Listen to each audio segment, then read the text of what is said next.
AFL High Performance Podcast. This is a monthly update around how to optimize or maximize your strength and power program in season. We're getting to that point of the year where motivation is at all-time low or starting to dip, getting into the weights room and continue with your weekly routine, whether that be one session a week, two sessions, or three. So I think it's a good time, middle of May, to start to focus on what is the weight room all about for AFL strength and conditioning and for AFL performance. What is its role in both improving athletic potential, but also helping with recovery and reducing the risk of injury, and ultimately, hopefully, give some of the footballers tuning in some advice around how to stay motivated come the colder months. If you have any questions, whether you're tuning in live on Instagram or on YouTube, feel free to use the comment section. I'm more than happy to answer questions, but we'll dive straight into it. So first one, a nice way to break it down is whether we're trying to optimize an athlete's work in the gym, which is all revolved around their weekly routine, so they're in the best possible shape they can be to perform at a high level on the weekend. Or are we looking to maximize where perhaps we're spending a bit more time on prioritizing their physical output in the week to ensure that they're going to be in a good spot in a couple of years' time, or maybe later in the year. So you know that you're putting in a bit more work, even if there's some risks to that, i.e. higher risk of injury or risk to having a bit more fatigue in the system on game day. But you're doing that for the reason that you feel that athlete needs to still grow and develop, whether it be faster, stronger, put on more size, or be more explosive. So you're putting in the work, you're stressing the system to maximize their athletic potential in season, and ultimately doing that so it pays dividends later on. So then when they are in a good spot, then you can go towards that optimized model. And I'll talk about the difference between the two. And then hopefully for footballers listening in, you can recognize whether you're in an optimized phase at the moment or whether you're in a maximized phase. And the schedule can especially if you have different turnarounds, ultimately can dictate that focus. For example, if you've got a 5-day break between games, you're probably not looking to maximize those 5 days in terms of athletic development. You're going to be looking to optimize the recovery and ensure that you're in a good spot come game day with that short turnaround. However, when you've got perhaps like the VAFA have 2 buys in the middle of the season, for example, that'd be a great time to maximize your work because the schedule allows for putting in extra training and ultimately putting in some extra workload on the athletes, so they're in a better spot on their next game or perhaps in their next phase of games.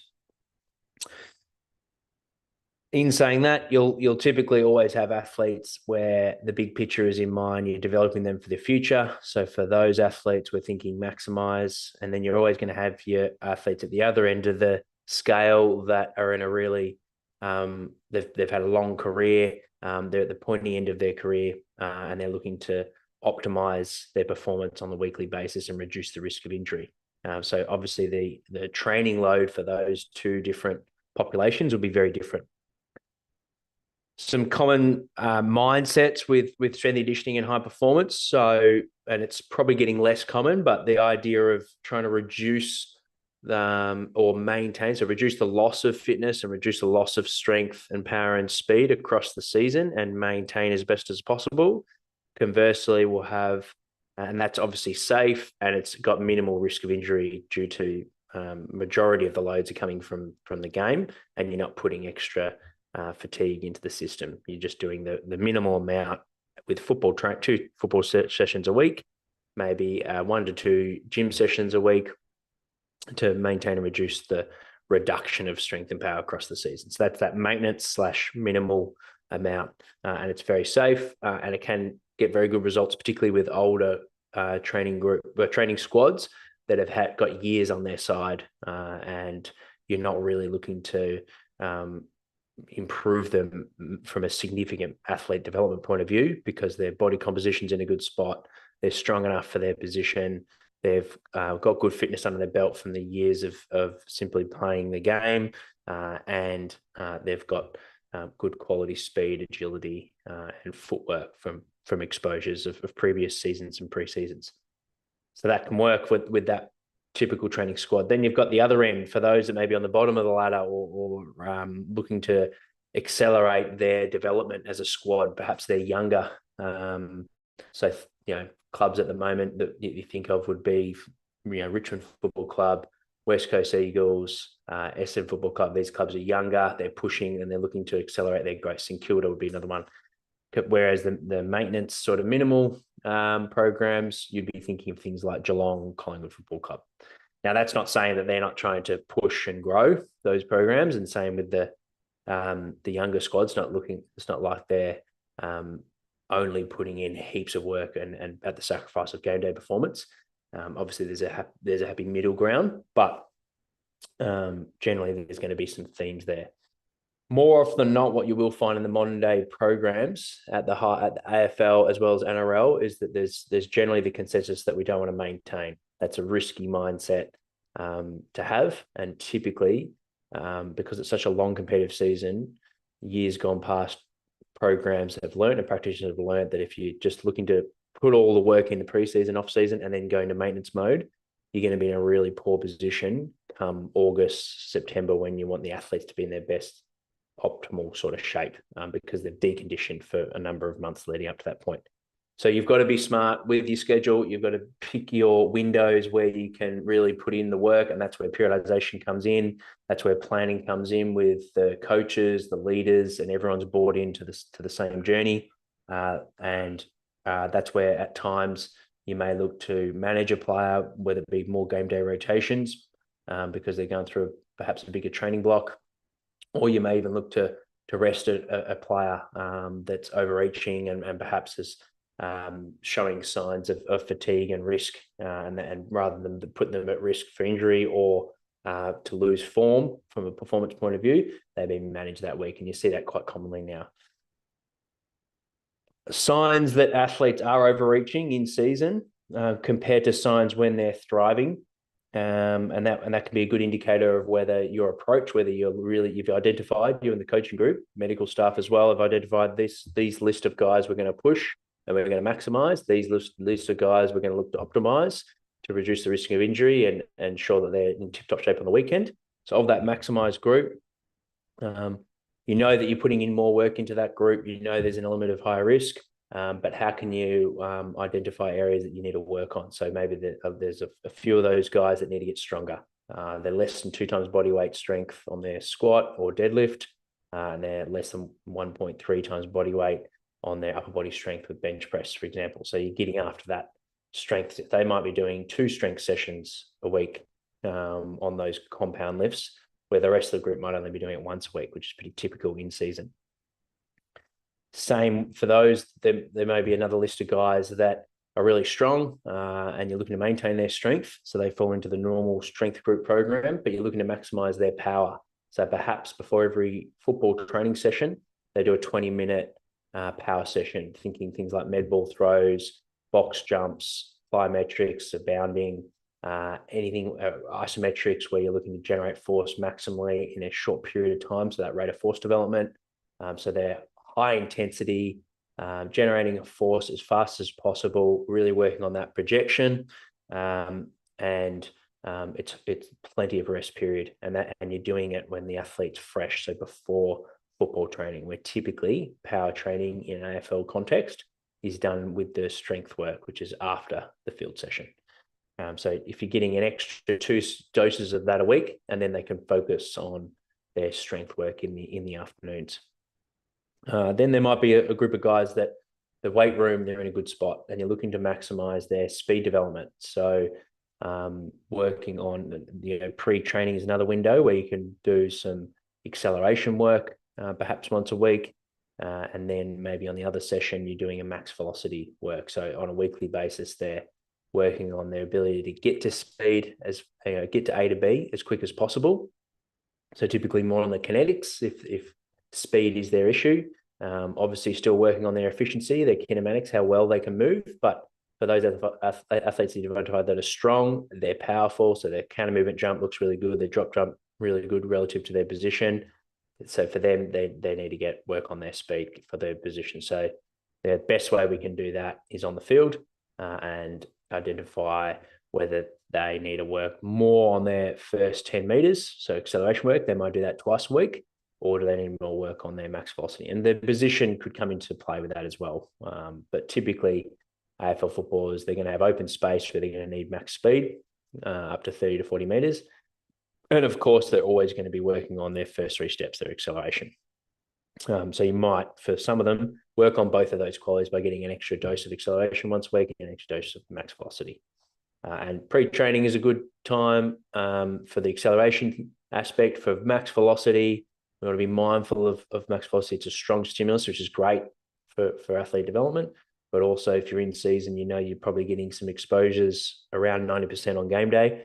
And if you're just starting to bring in some extra speed development work in season, just start low and build them up over the coming weeks. And that may be in the middle of training where the athletes have been moving for 30 minutes. They've been doing some football drills. They're really warm and they're ready to open up. So signs that you're overreaching. Subjective is a great way for those programs that don't have access to any like screening data or GPS data or anything that's objective. Just simply ask the athlete how they're feeling on a weekly basis, get a read for their energy. Is their persona changing when they're coming into the club? What's their motivation like?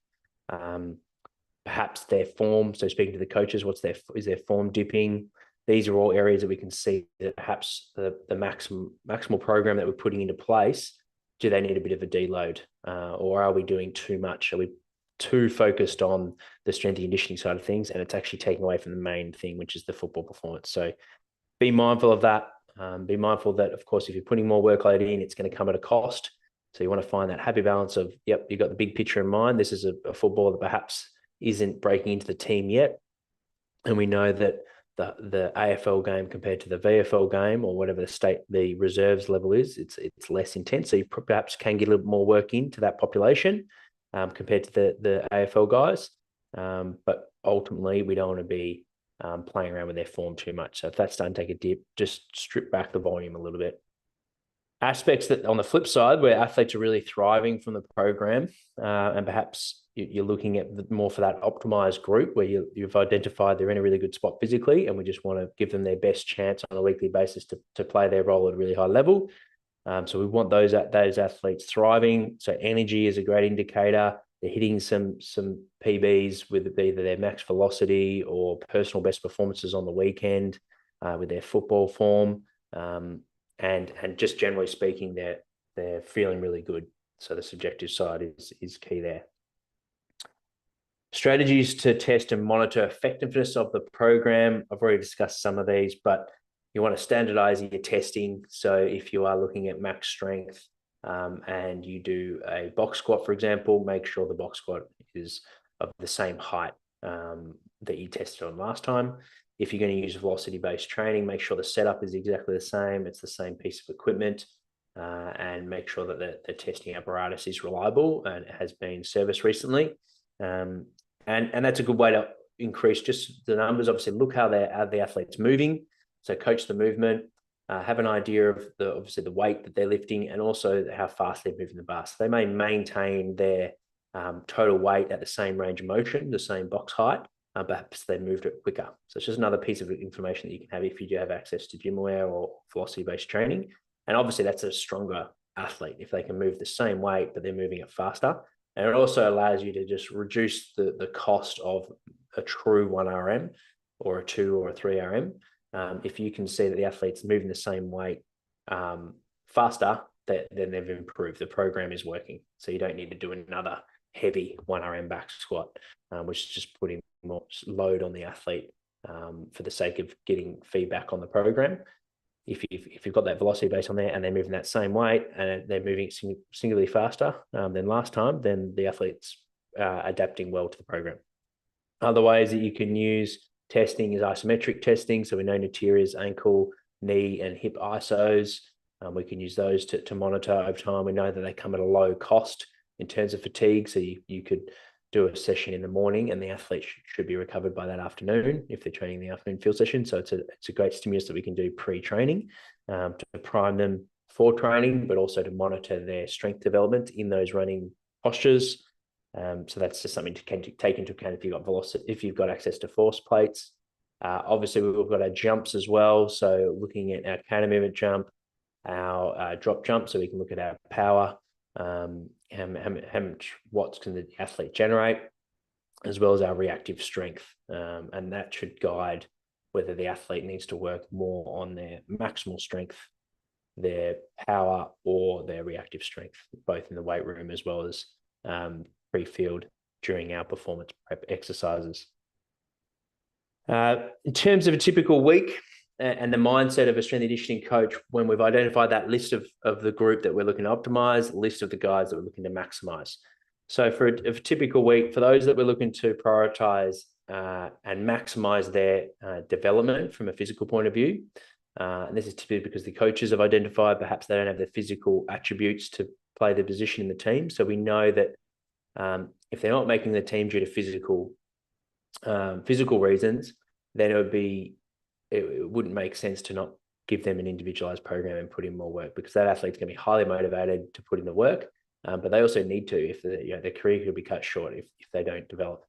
So you know that we need to put in that work. You've just got to use good science and good practice to ensure that we can allow the athlete to still play on the weekend, but also we can help them crack into the team and ensure they're in a better spot in the future. So at times we do need to be rigid with this population. There's going to be times where they're going to lift and they're still sore, particularly if they're doing an extra lift a week on the group. You're typically going to do that early in the week while they're still recovering from the game, because it's far enough from the upcoming game. So and there is good research to suggest that strength training does elicit an accelerated recovery by stimulating with movement patterns and from a hormonal point of view at night when we strength train. So that's going to help athletes be in a better spot in a couple of days' time. So lifting early in the week is best compared to lifting closer to the game day, particularly for strength development. So we want to be rigid. We've got to have an element of frequency. We know that minimum you probably need to work on something at least twice a week to make significant change. So that's where you can have the best plan possible, periodized plan over the weeks. But if you're only doing it once a week, you're probably not going to put in enough work to make change. So frequency is critical.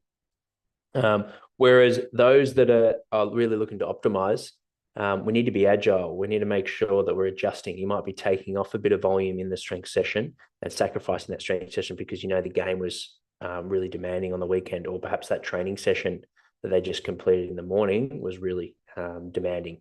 So you're prioritizing that amount of work and you're sacrificing the gym. So being agile, but the opposite of obviously with the Maximise group, where we're quite rigid and sticking to the plan within reason, of course, as long as the athlete's coping and we're pushing that threshold.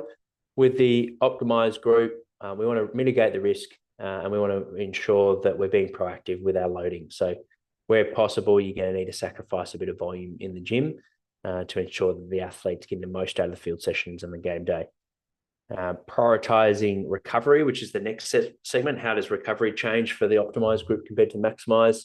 So for the Optimise group, at times, especially short turnaround, 6-day breaks, we're going to reduce the total time that they're at the club. So that's where we might, rather than lifting in mids, forwards and backs, we might get the whole squad straight after the field session. 30 minutes after the field session, main training is done. They're going in the gym. We know that the tonnage is going to be down from Dean Ritchie's research. So we know that we're sacrificing, for those that perhaps need to put on muscle mass, that's not the best plan. But for those that are looking to optimize, they're going to get home a bit better, which mentally, from a cognitive point of view, they're going to feel fresher going into the game, and they're going to feel a lot better about things by getting in the work that they need to maintain. I think getting out of the club, not staying around the club for a longer lunch period, recovery, then having rotations like vision, craft and gym, and rather than leaving at 1:30, they're leaving conversely at 4:30 p.m., which obviously for the Maximise group, where we're trying to work on their football and athlete development, then they're going to put in the work. So you're going to need that. But for the other end, for your older, more mature squads, sometimes the best thing that you can do to freshen them up is get the work done and let them leave and go off and focus on other things.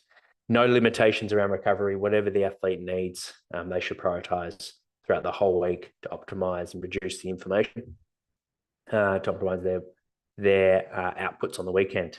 Conversely, with the Maximise group, we can go to the extreme at times where you actually pull them out of games for 6 weeks. And I've done this before with a young ruckman, and he did like a mini preseason with me. We're getting able to go from 2 strength sessions a week to 4. He was able to get extra 2 run sessions a week, put on 4 kilos of lean muscle mass, and improve his both strength, fitness, and speed, and ultimately confidence. So when going back to playing, he was stronger and able to play his position at a high level, but also set him up for the future because he's built up that volume. So you're able to get in a little bit more across the season because of that extra work that block of work that we put in. That's the extreme. You wouldn't be doing that very often.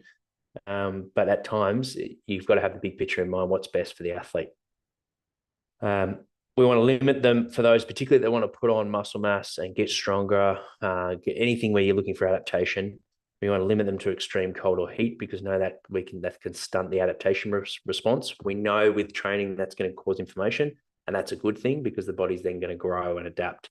Whereas if we put them in a recovery extreme like an ice bath or a hot sauna, that's going to stunt that adaptation response at the extreme level. So we don't want to stunt that. We don't want to stunt that hormonal response. So we're going to have some restrictions around their recovery. As you can see with this topic, optimize versus maximize, it's very different. It's why strength and conditioning coaches are at football clubs. So to ensure that athletes, from a physical point of view, if there's something that's not allowing you to get into the team or not allowing you to play at your highest level, we've got a plan in place. So if you have any further questions, if you don't have access to this level of detail of programming, make sure to reach out at jack@propellicapro.com. We can get you in touch with one of our coaches and jump on a phone call to discuss further.